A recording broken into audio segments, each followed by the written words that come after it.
बिस्मिल्लाहिर्रहमानिर्रहीम और अस्सलाम वालेकुम। 6 मई और पाकिस्तान में पीर की शाम। आज अभी तक की अहम खबरें और मेरा तजिया। सबसे पहले आपको इस्लामाबाद सुप्रीम कोर्ट लेकर चलते हैं, जहां से आपको एक खुशगवार खबर देंगे। जी हां, आज सुप्रीम कोर्ट ऑफ पाकिस्तान के 3 जजेस ने एक खुशगवार और तगड़ा फैसला दिया है। और उस फैसले को मैं खुशगवार क्यों कह रहा हूं, तगड़ा क्यों कह रहा हूं, ये मैं आपको बाद में बताऊंगा। अभी फ़िलहाल ये बताता हूं कि ये एक इंटरम ऑर्डर है, ये हतमी ऑर्डर नहीं है, लेकिन इस ऑर्डर ने मुस्तकबिल की सिम्मत का तयन कर दिया है। इस ऑर्डर ने यह बता दिया है कि अब जजेस प्रेशर के अंदर नहीं है, और अगर जजेस चाहें तो वो कानून और आइन के मुताबिक अब फैसले दे सकते हैं और दे रहे हैं। और आज के इस इंटरम ऑर्डर से चौधरी निज़ामुद्दीन और जस्टिस काजी फायज ईसा के जो एक्सटेंशन के ख्वाब थे, उनको कारी ज़रब लगी है। अब अगर ये ख्वाब अभी भी इस्टेब्लिशमेंट ने और काजी फायज ईसा ने देखने हैं, तो या तो खुलकर नंगे होकर पूरे सिस्टम के लिए को उधेड़ने के लिए सामने आना पड़ेगा, और या ये ख्वाब देखने छोड़ने पड़ेंगे। दोनों सूरतों में, यहां ये बड़ी इंपॉर्टेंट बात है, आप सोच रहे होंगे तो वो खुलकर सामने आ जाएंगे। दोनों सूरतों में ये आपका, पाकिस्तान का फायदा हुआ है। आज खुलकर सामने आएंगे तब भी वो कमज़ोर होंगे, और अगर वो ये ख्वाब देखना छोड़ेंगे तो वो तो हर सूरत आप मजबूत होंगे, पाकिस्तान का आइन मजबूत होगा और वो कमज़ोर होंगे। तो आज का दिन जो है वो आपकी जीत है, पाकिस्तान के अवाम की। आज का दिन पाकिस्तान के आइन की जीत है। आज का दिन इमरान खान की जीत है, पाकिस्तान तहरीक इंसाफ की जीत है। आज का दिन पाकिस्तान तहरीक इंसाफ की ख़वातीन की जीत है, जिनकी लातादाद कुर्बानियाँ हैं इस हकीकी आज़ादी की इस पूरी मुहिम के अंदर, और मेरा सलूट है उनको मखसूस नशस्तों से जो रोका गया था या उनका हक मारा गया था। आज एक बहुत बड़ा दिन है और मेरी तरफ से उनके लिए मुबारकबाद है। और आज के फैसले में आपको ये भी बताएंगे कि जजेस को एक मौका भी दिया एस्टेब्लिशमेंट ने कि वो पतली गली से निकल जाएं, लेकिन जजेस ने रिफ्यूज़ किया। तो ये भी एक लैंडमार्क सिचुएशन है। तो पूरा पहले मैं आज की जो समाअत है वो आपके सामने रखता हूं, फिर मैं आपको बताता हूं कि आज जजेस के इस फैसले को मैं दलेर, तगड़ा और मुस्तकबिल की सिम्मत तयन करने वाला फैसला क्यों कह रहा हूं। मैं क्यों कह रहा हूं कि पाकिस्तान बदल रहा है और काफ़ी हद तक बदल चुका है, और आने वाले दिन जो हैं वो खुशगवार लग रहे हैं। ये मैं क्यों कह रहा हूं, ये मैं आखिर पर आपको बताता हूं। पहले ज़रा आज के फैसले के बारे में बता दूं। सबसे पहले इसका बैकग्राउंड आपको याद हो कि पाकिस्तान तहरीक इंसाफ से बल्ले का निशान छीन लिया था, और उसके बाद पाकिस्तान तहरीक इंसाफ के कैंडिडेट्स ने पूरे मुल्क में आज़ाद हैसियत से इलेक्शन लड़ा था। आज़ाद हैसियत से इलेक्शन लड़ने के बाद उन्होंने पाकिस्तान के सुन्नी इत्तेहाद कौंसिल को ज्वाइन किया था, और फिर उस प्लेटफॉर्म से ख़वातीन की मखसूस नशस्तें मांगी थी। ख़वातीन की जो मखसूस नशस्तें हैं वो किस जमात ने कितनी टोटल उनके पास रिप्रेजेंटेशन है आवाम की, उस हिसाब से उनको मखसूस नशस्तें मिलती हैं। तो दूसरी बड़ी जमात जो है पाकिस्तान तहरीक इंसाफ बनी थी, बल्कि वाहिद बड़ी जमात पूरी असम्बली के, दूसरी बड़ी क्योंकि उन्होंने इत्तेहाद कर लिया फॉर्म 47 के तहत जो बनी। फॉर्म 45 पे तो वैसे ही 2/3 मेजॉरिटी है पाकिस्तान तहरीक इंसाफ की, लेकिन चले फॉर्म 47 के हिसाब से भी सबसे बड़ी जमात पाकिस्तान तहरीक इंसाफ ही बनी। लेकिन जब ये इकट्ठे हो गए तो उस हिसाब से दूसरी बड़ी जमात बनी, लेकिन उनकी सीटें उनको नहीं दी गई।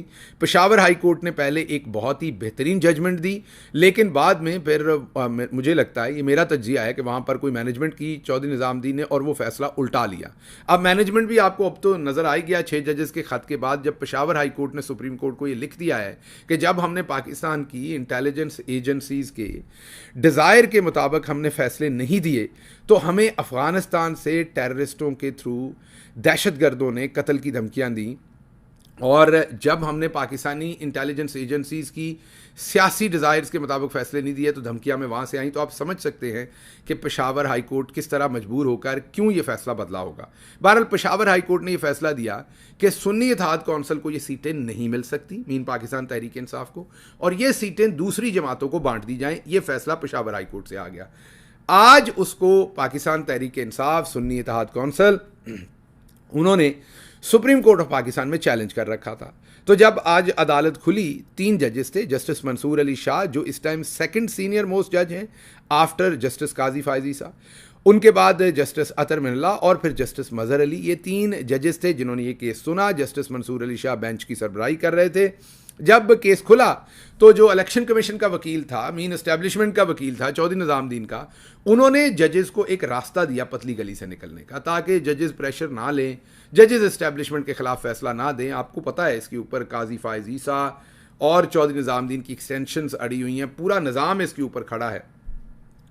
और उन्होंने कहा कि जी आप ये केस नहीं सुन सकते, ये लार्जर बेंच बनाएं। अब अगर तो जजेस यहां प्रेशर में होते, या वो प्रेशर ना लेना चाहते, या वो ये मुश्किल फैसला ना करना चाहते, या अपनी जान छुड़ाना चाहते, या आंखें बंद करना चाहते, तो जजेस पतली गली से निकल जाते और कहते लार्जर बेंच बनाएं। इसके जवाब में पतली गली से निकलने की बजाय जजेस ने यह फैसला किया कि वो ये केस सुनेंगे और फैसला सुनाएंगे। तो पहली तो खुशगवार खबर ये कि जजेस खड़े हुए, जजेस पतली गली से नहीं निकले, जैसा कि माजी में कुछ अदालती सिचुएशंस के अंदर आप देख चुके हैं। उसके बाद जस्टिस मंसूर अली शाह ने, जब हुकूमत ने एतराज़ किया तो उन्होंने कहा कि इसके ऊपर लार्जर बेंच बनना है नहीं बनना बाद में देखते हैं, पहले ये देख लें कि ये काबिल समात है कि नहीं, और काबिल समात तो 2 जजेस भी सुन सकते हैं, हम तो 3 हैं, तो शुरू कीजिए। जस्टिस मंसूर अली शाह ने यह सवाल पूछा कि आइन के किस आर्टिकल, किस कानून के तहत आपने जो सुन्नी इत्तेहाद कौंसिल को सीटें देनी है कि नहीं, वो तो उसको तो अलग छोड़ दें, लेकिन जो उनकी सीटें थी वो दूसरी जमातों को कैसे बांटी गई, दूसरी जमातों का हिस्सा उनको मिल चुका था, उनको दूसरी बार इनका हिस्सा उनको कैसे बांटा गया, ये किस कानून के तहत हुआ। तो इलेक्शन कमीशन का वकील कोई जवाब नहीं दे सका। इस पर जस्टिस मंसूर ने एक बहुत ही मज़ेदार एग्जाम्पल देकर उनसे एक सवाल पूछा।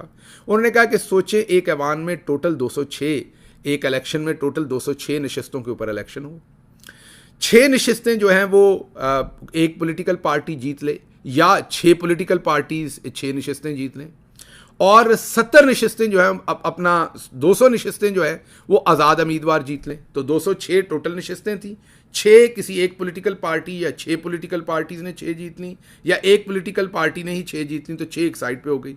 जो 200 नशस्तें थी वो आज़ाद उम्मीदवारों ने जीत ली, और इस असम्बली में टोटल 70 मखसूस नशस्तें थी। उन्होंने कहा फ़र्ज़ कर लें तो फिर जो नशस्तें हैं 70, वो सारी की सारी इन 6 लोगों को मिल जाएंगी, 6 सीटों वाली पार्टी या 6 पार्टियों को मिल जाएंगी, और 200 आज़ाद उम्मीदवारों को कोई मखसूस नशस्त नहीं मिलेगी। तो इलेक्शन कमीशन के वकील ने कहा जी ऐसे ही होगा, जिस पर अदालत में कह के लग गए।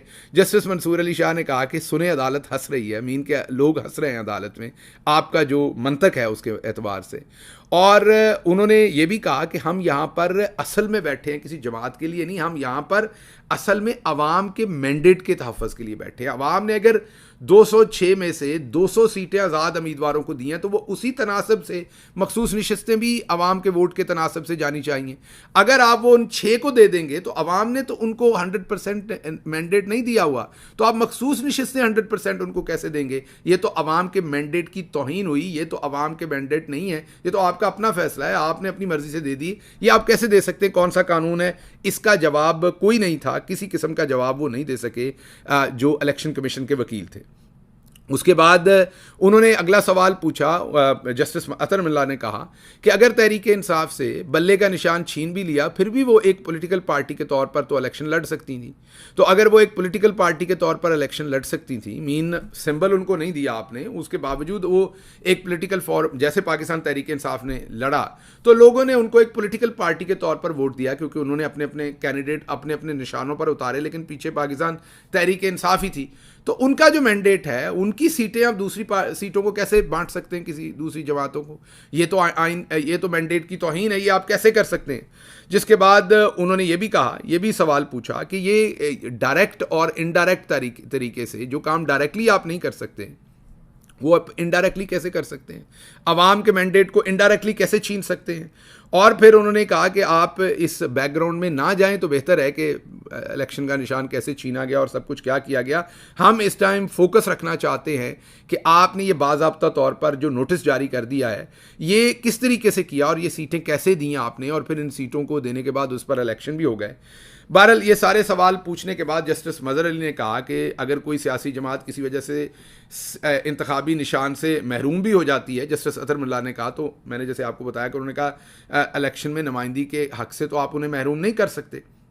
जस्टिस मज़हर अली शाह ने कहा कि इलेक्शन कमीशन का मौक़िफ़ है कि सुन्नी इत्तेहाद कौंसिल की जानिब से कोई दरख्वास्त नहीं दी गई थी। उन्होंने कहा ठीक है, मान लेते हैं कोई नहीं दी गई थी, तो आपने अगर उनको सीटें नहीं भी देनी तो आप उनकी सीटें दूसरों को कैसे दे सकते हैं? ये हमें सिर्फ बता दें किस कानून के तहत। इसका जवाब मौजूद नहीं था इलेक्शन कमीशन के पास। तो फिर फैसला अदालत ने यह किया कि आर्टिकल 51 के मुताबिक जो पाकिस्तान तहरीक इंसाफ की सुन्नी इत्तेहाद कौंसिल की नशस्तें थी, जो दूसरी बार एक बार तो उनको उनके हिस्से की मिल गई ना दूसरी पार्टीज़ को, फिर पीटीआई और सुन्नी इत्तेहाद कौंसिल के हिस्से की जो सीटें थी वो दूसरी बार बांटी गई उनमें। वो आर्टिकल 51 के मुताबिक है तो नहीं, लेकिन उसका हवाला देकर इलेक्शन कमीशन ने किया, तो उन्होंने इलेक्शन कमीशन का ये हुक्मनामा मुअत्तल कर दिया, कलअदम कर दिया, और लार्जर बेंच से मुतल्लक अटारनी जनरल की दरखास्त जजेस की सुप्रीम कोर्ट के चीफ जस्टिस और 3 जजेस की जो कमेटी है उसको भेज दी, कि उसमें मंसूर अली शाह भी होंगे, जाहिर है कि वो फैसला करे कि 3 जजेस का लार्जर बेंच बनना है या इसी बेंच ने सुनना है। वो उसको भेज दी और एक इंटरम रिलीफ जो है दे दिया। अब वो तमाम लोग, मैं बड़े बड़े नाम आपके सामने रख देता हूँ, चंद बड़े बड़े नाम, वैसे तो काफ़ी सारे नाम होंगे जिनको ये सीटें मिली, या बड़े नाम का मतलब है कि जिनको आप जानते हैं: सायरा अफजल तारड़, शमाइला राणा, राबिया फारूकी, हुमा चुगताई, सैयदा आमना बतूल, समीना खालिद गुरकी, नताशा दौलताना, और बहुत सारे सेनेटर्स जो इनके वोट लेकर मुंतखब हुए हैं, और सबसे बढ़ के सदर पाकिस्तान। तो इस वक्त आसिफ अली जरदारी जो सदर पाकिस्तान के ओहदे पर हैं, वो मेरी ज़ाती राय में, मैं वकील नहीं हूँ, लेकिन जो मुझे समझ आती है वो इस टाइम उनका जो इलेक्शन है वो भी आइनी और इखलाकी, कानूनी तौर पर शायद अभी क्योंकि हतमी फैसला नहीं आया, इंटरम है, लेकिन सियासी और इखलाकी तौर पर अब वो भी गैर आइनी सदर बन गए हैं, क्योंकि उनका जो इलेक्टोरल कॉलेज था वही टूट गया है। उसके अंदर जो लोगों ने वोट किया था वही गैर आइनी करार दे दिए गए हैं। उनको जो सीटें दी गई थी आर्टिकल 51 के तहत वो डिसीजन ही गलत करार दे दिया गया है, तो अब वो एक सदर के तौर पर भी गैर आइनी रहे। अच्छा, अब मैं आपको ये कहना चाहता हूँ क्विकली, ये फैसला तो हो गया माजरत, ये फैसला तो हो गया, और इस फैसले में इस फैसले को मैंने खुशगवार भी कह दिया। इस फैसले से पाकिस्तान तहरीक इंसाफ को भी सीटें तो नहीं मिली, लेकिन जो लूट की सीटें उनको मिली थी वो वापस हो गई। तो बहुत बड़ा ये बोल्ड, मैं ये कहूँगा, इंटरम ऑर्डर है, और ये आने वाले दिनों में इसकी बहुत रेमिफिकेशंस हैं एक्सटेंशंस वालों के ऊपर, या उनको अब खुल के ये सब कुछ पामाल करना पड़ेगा, हॉर्स ट्रेडिंग करनी पड़ेगी, पाकिस्तान तहरीक इंसाफ के मेंबरान को ख़रीदने की कोशिश करनी पड़ेगी, ऐवान के अंदर वो गंद मारना पड़ेगा, और या फिर उनको अपने ये ख्वाब देखने बंद करने पड़ेंगे। दोनों सूरतों में वो कमज़ोर होंगे। लेकिन इसका बैकग्राउंड क्या है? इसमें आप अक्सर कहते हैं, जिनसे मैं मिलता हूँ लोगों से, कि जी पाकिस्तान में कुछ नहीं बदल रहा, कुछ बदलता हुआ हमें नज़र नहीं आ रहा, अंधेरा है। अंधेरा नहीं है, ये देखिए क्या कुछ बदला है। अब ये जजेस को हिम्मत कहाँ से मिली? ये आपसे मिली है। 8 फरवरी को जो तमाम तर फस्तायत के बाद आपने वोट डाला, उस वोट से जो पॉजिटिव एनर्जी जनरेट हुई, फिजिक्स का लॉ है कि एनर्जी को आप डिस्ट्रॉय नहीं कर सकते, रीशेप कर सकते हैं, उसकी शेप चेंज कर सकते हैं, एनर्जी को डिस्ट्रॉय नहीं कर सकते। जब एक एनर्जी पैदा कर दी जाती है तो फिर वो एनर्जी कायनात में अपना कोई ना कोई वजूद रखती है। तो 8 फरवरी को ठीक है, आपने जो वोट डाला उससे उन्होंने फॉर्म 47 से नताइज तो बदले, उस एनर्जी की शक्ल तो बदलने की कोशिश की, लेकिन एनर्जी डिस्ट्रॉय नहीं कर सके फिजिक्स के लॉ के मुताबिक। तो वो एनर्जी जजेस में आई, जजेस को हिम्मत पकड़ी कि अवाम किधर खड़ी है। सारी फस्तायत के बावजूद अवाम ने झुकने से इनकार किया, तो 6 जजेस ने खत लिखा। वो एनर्जी आपने दी, वो हिम्मत उन जजेस को आप सब ने दी। उन 6 जजेस ने खत लिखा, तो उसके बाद जस्टिस बाबर सत्तार अकेले तगड़े होकर तन तनहा खड़े हो गए पूरी स्टैब्लिशमेंट के सामने, और कॉल रिकॉर्डिंग केस के ऊपर दबा कर वो प्रोसीडिंग आगे चला रहे हैं, और दलेर तरीके से चला रहे हैं। और आप सब सोशल मीडिया के ऊपर जो तमाम उनके खिलाफ एजेंडा बर्पा किया गया था, प्रोपेगेंडा पाकिस्तान की स्टैब्लिशमेंट और इंटेलिजेंस एजेंसीज ने, आप सब ने जस्टिस बाबर सत्तार का साथ देकर उस प्रोपेगेंडे को जायल कर दिया।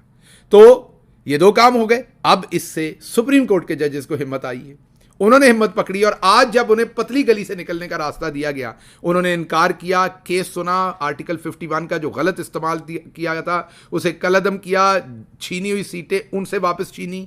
अब वो किसको देनी है ये बाद में फैसला होगा, लेकिन आधा काम आज हुआ है। ये आधे काम का सेहरा आपको जाता है। जब आप मायूस होते हैं आगे कुछ नहीं होना, तो वो गलत होते हैं। आपने मायूस नहीं होना। आज आपने आधी जंग जीती है, और इंशाल्लाह आने वाले दिनों में आप मजीद जंग भी जीतेंगे। अच्छा जी, सुप्रीम कोर्ट से तो हमने आपको खबर दे दी। अब अगली खबर की तरफ चलते हैं, और वो खबर ये है कि आज अमरीकी सफ़ीर ने पाकिस्तान तहरीक इंसाफ के वफ्द से मुलाकात की। जी हाँ, उमर अयूब साहब और पाकिस्तान तहरीक इंसाफ के वफ्द की अमरीकी सफ़ीर डोनाल्ड ब्लूम जो हैं उनके साथ मुलाकात हुई है। और मुलाकात के लिए उमर अयूब साहब ने सबसे पहले तो ये अवाम को बताया, उन्होंने फौरी तौर पर प्रेस कॉन्फ्रेंस की। बहुत ही इंटेलिजेंट मूव है। मैं सबसे पहले तो सताइश करता हूँ उमर अयूब की कि उन्होंने भांप लिया कि ये सब कुछ क्या हो रहा है और बहुत इंटेलिजेंटली उन्होंने इसको हैंडल किया। हुआ कुछ यूँ कि पाकिस्तान के फॉरेन ऑफिस ने उमर अयूब साहब से रब्ता किया कि जो ये वैसे भी ये प्रोटोकॉल का हिस्सा यही है कि जब भी कोई सफ़ीर किसी से मिलना चाहता है, हुकूमती वज़ीर हो या कोई भी शख्स हो, तो वो उस मुल्क के फ़ॉरेन ऑफिस को बताता है कि मैंने फ़लाँ बंदे से मिलना है, और फ़ॉरेन ऑफिस उस मुलाकात को तय करवाता है। ये मुनासिब और नॉर्मल प्रोटोकॉल यही है।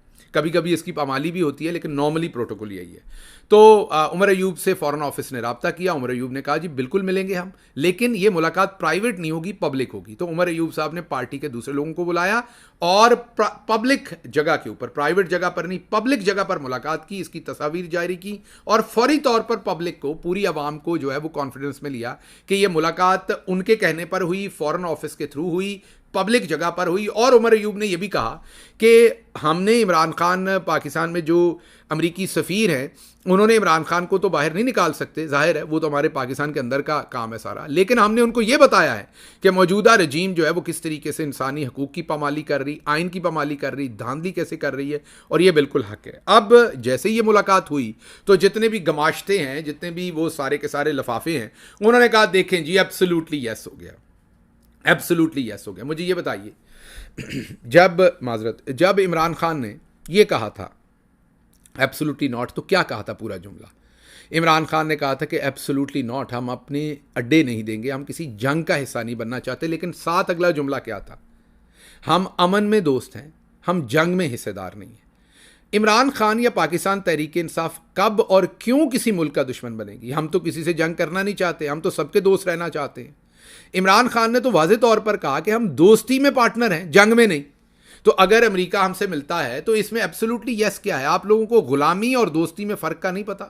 गुलामी यह है कि वो आपको कहें कि अड्डे दे दो, यहां से जाकर वहां बम मारना, आप कहें यस सर, एब्सोल्युटली यस, ये गुलामी है। दोस्ती ये है कि आप उन्हें बताएं कि दोस्त आपका फ़ायदा इसमें, लेकिन मेरे मुल्क का इसमें नुकसान है, मैं ये नहीं कर सकता। आपकी जो डिज़ायर है सर आंखों पर, आपकी बहुत ज़रूरत होगी, लेकिन मसला ये है कि अगर मैं ये करता हूं तो मेरे मुल्क में इंतशार फैलता है, मैं माजरत चाहता हूं, मैं ये नहीं कर सकता। ये है एब्सोल्युटली नॉट और एब्सोल्युटली यस का फ़र्क। लेकिन आप लोगों की समझदानी छोटी है, आप लोग लफाफे हैं, आपके अंदर इंटेग्रिटी नहीं। आपको क्या पता दोस्ती और गुलामी में फ़र्क क्या है? आपको दो ही बातें पता है, या किसी का गला पकड़ लो या किसी के पाँव पकड़ लो। आपको ये नहीं पता कि गले मिला भी जाता है, गला पकड़ा नहीं जाता। तो पाकिस्तान तहरीक इंसाफ हमेशा इंगेज करती है, आइंदा भी करेगी, और हर मुल्क के साथ करेगी जिसके साथ उन्हें लगता है कि पाकिस्तान का कोई मुफाद है। और अमेरिका एक सुपर पावर है, हम बिल्कुल अमेरिका से कभी भी जंग नहीं चाहते, और एब्सोल्युटली नॉट भी हमने जंग में हिस्सेदारी पे ना। लेकिन आज अमेरिका हमें कहे कि आए टेक्नोलॉजी में हिस्सेदार बने हमारे साथ, हम शामिल हैं। आए इंसानियत की तरक्की के लिए हिस्सेदार बने, आए इकट्ठे दरख्त लगाएं पूरी दुनिया में, हम हिस्सेदार हैं। आए एनवायरनमेंट के लिए काम करें, हम हिस्सेदार हैं। आए कैंसर की किसी दवाई के लिए काम करें, हम हिस्सेदार हैं। आए पाकिस्तान में गुर्बत खत्म करने के लिए काम करें। आए फलां मुल्क के अंदर हमने पीस लाना है, वहां पर अपनी फौज दें कि वहां पर पीस आए, जंग नहीं पीस आए। हम बिल्कुल हिस्सेदार हैं हर चीज के अंदर, और होना चाहिए। तो इसलिए आज ये जो प्रोपेगेंडा हुआ, आपको इसका पता हो, और आपको इसका पता होना चाहिए कि आज ये क्या हुआ है। तो ये मैंने कहा कि ये खबर आपके सामने रख दें। इसके साथ ही मुझे इजाजत दीजिए। अल्लाह आपका हामी और नासिर हो। पाकिस्तान जिंदाबाद।